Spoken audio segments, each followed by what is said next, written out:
రాష్ట్ర అభివృద్ధికి దీర్ఘకాలిక ప్రణాళిక అవసరమే కానీ వాటి వల్ల ఓట్లు వస్తాయా లేదా అన్నది కూడా చూసుకోవాలి కదా. అందుకే ఈ 5 ఏళ్లలో ఏం చేయాలి, ఏం చేయగలమో చెప్పుకోవాలి.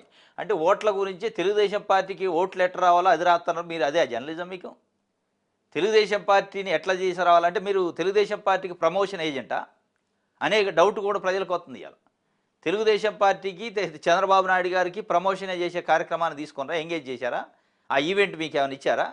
ఓట్లు ఎట్లా రాబట్టాలో చెప్తుండే ఆయనకు తెలియదట. 45 సంవత్సరాలు రాజకీయ నాయకుడుగా ఉన్న చంద్రబాబు నాయుడు గారికి తెలియక ఈయన చెప్తుండు ఆయనకు అవలక్షణాలు ఉన్నాయి, ఓట్లు ఎట్లా రాబట్టాలో తెలియదని. చంద్రబాబు అద్భుతమైన విజన్ ఉన్న నాయకుడే, కాదనలేము. ఇక నువ్వు ఎవరు విజన్ ఉందంటే వాళ్ళు విజన్ ఉన్నట్టు, నువ్వు ఎవరు పనికిరానోడు అంటే వాళ్ళు పనికిరానోడు అంటూ. జగన్మోహన్ రెడ్డి అట్ట అసలు ముఖ్యమంత్రి ఎట్ట ఉండకూడదో ఆయన చూసి నేర్చుకోవాలట. చంద్రబాబు నాయుడు గారిని చూసి విజన్ ఉన్న నాయకుడు అంటే నువ్వే పేర్లు పెడతావు. ఈ పేర్లు పెట్టిండు. అయితే నాయకుడు అనేవాడు ప్రజలను తనతో పాటు నడిపించగలగాలి, ప్రజలను వదిలేసి ఏకంగా ముందుకు పరిగెత్తకూడదు. ఓహో, అది మరి చెప్పండి ఆయనకి.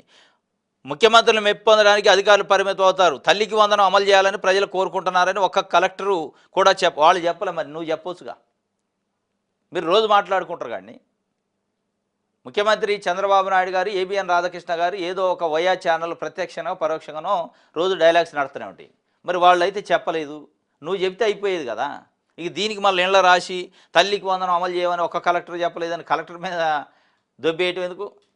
మీరు చెప్తే మరి కలెక్టర్లు చెప్పిందాక కూడా చంద్రబాబు నాయుడు గారు తెలియదు. నేను హామీ ఇచ్చినా హామీకి సంబంధించి అలాంటి జూన్ అయిపోయింది, డిసెంబర్ అయిపోతుంది, ఏందిరా కథ అని.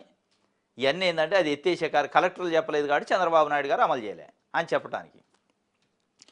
జగన్ రెడ్డి వల్ల రాష్ట్రం తీవ్రంగా నష్టపోయింది, ఏ కారణం వల్ల అయినా అతను మళ్ళీ బలపడి అధికారంలోకి వస్తే ఆ పాపం చంద్రబాబుదేనట.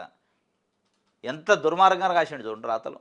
ఒక జర్నలిస్ట్ రాయాల్సిన మాటలు. అంటే మీరు కేవలం అసలు Telugu Desam party promotion event agent కాదు, మీరు తెలుగుదేశం పార్టీని కాపాడటానికే ఉన్న జర్నలిస్ట్ అనుకుంటా.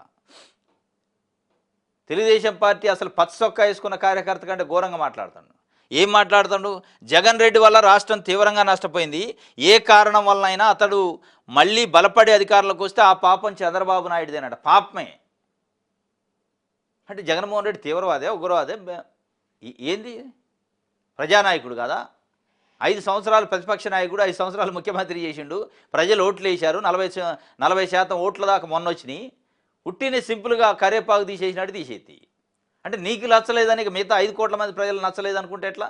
మీకు కోపం ఉందని మీరు విషయం చెబుతున్నారని ప్రజలు కూడా అట్లే ఉన్నారనుకుంటే అసలు జగన్మోహన్ రెడ్డి అనే వ్యక్తి అట ఏంది? జగన్మోహన్ రెడ్డి తీవ్రంగా నష్టపోయింది అట రాష్ట్రం. రాష్ట్రం ఏమి నష్టపోలే, మీరు నష్టపోయారు. మీరు అనుకుంటున్న సామాజిక వర్గాలు నష్టపోయినాయి తప్ప రాష్ట్రం ఎక్కడా నష్టపోలే. ఆయన మళ్ళీ ఏమైనా బలపడి అధికారంలోకి వస్తే ఆ పాపం చంద్రబాబు నాయుడుదట, ప్రజలది కాదు, మీది కాదు. ఇక మీరు ఈ ఓవర్ యాక్షన్ రాతలు రాకపోతే ఏం చేస్తాడు? అరే ఏ నాయకుడు వచ్చినా ఇప్పుడు ఒక జర్నలిస్ట్గా ఏ నాయకుడు వస్తాడు ఏం చేస్తాడని చెప్పాలి. కానీ ఆ నాయకుడికి వెళ్తే ఏంద పాపం, ఈ నాయకుడికి వెళ్తే ఆయన పాపం అని నువ్వెవరు డిసైడ్ చేయడానికి? నువ్వు అదే రాయాల్సింది. చంద్రబాబు నాయుడు గారు ప్రజలకు ఇచ్చిన హామీలు నెరవేర్చాలి, లేదంటే మళ్ళీ ప్రతిపక్ష పార్టీలు బలపడతాయి. జగన్మోహన్ రెడ్డికి ఇట్లా చేసిండు, దానివల్ల ప్రజలు అనుకుంటున్నారు ఆయన దలుచుకుంటున్నారు, లేదంటే ఆయన తిడుతున్నారు.